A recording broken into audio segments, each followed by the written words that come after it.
Hey there, Grumpy Old Fart here.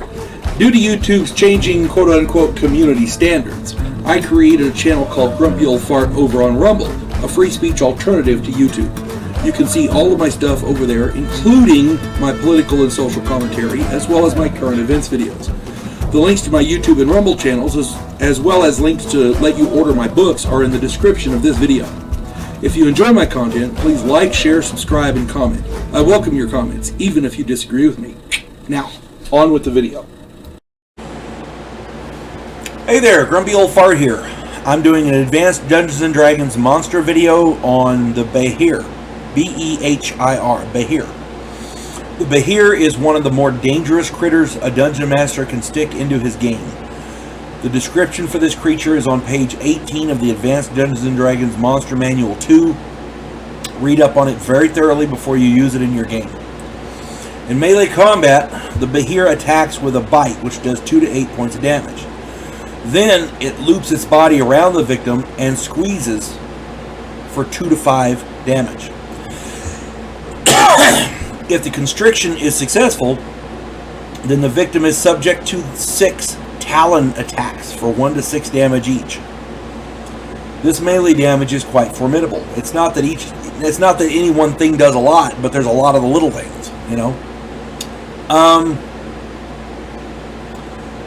The primary attack form for this thing is a breath weapon. Every 10 rounds, this thing spits a lightning bolt. This attack does 24 points of damage. A Behir will attack with its breath weapon first, as it is the best weapon that it has. Check out my videos on electricity and friendly fire. Electricity, lightning can be very, very devastating. And it must also be noted that these beasts sometimes travel in pairs. Their intelligence is low, but it's not animal, it's low. They are fairly they're intelligent, so they can form rudimentary tactical plans. They can also climb and move along walls with ease at a movement of 7.5 double mark, half their normal movement. These things are atrocious in combat. It's hard to fight them. About 15 years ago, my nephew and some of his friends were playing in a small game that I was running. I had designed this adventure before they had made their characters. They all had plate mail or chain mail and only one spellcaster, a cleric. I advised they needed a wizard, but they ignored me, and I said, okay. They were slogging through knee-deep water when the first Behir, because they were in an underground setting, and the group was traveling through here, and the area had been flooded. They were slogging through knee-deep water when the first Behir spat its lightning bolt. 2 of the 5th level characters died immediately, leaving 3 others. Because they're standing in water and wearing metal armor, they took double damage, you see. The group turned to charge at the Behir who attacked them, but before they could attack it, the other Behir spat its lightning bolt and fried them all.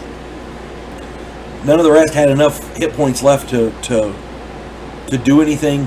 I had not intended to kill the party, the entire freaking party. It turned out to be a TPK, total party kill, but I hadn't intended it. What are you supposed to do?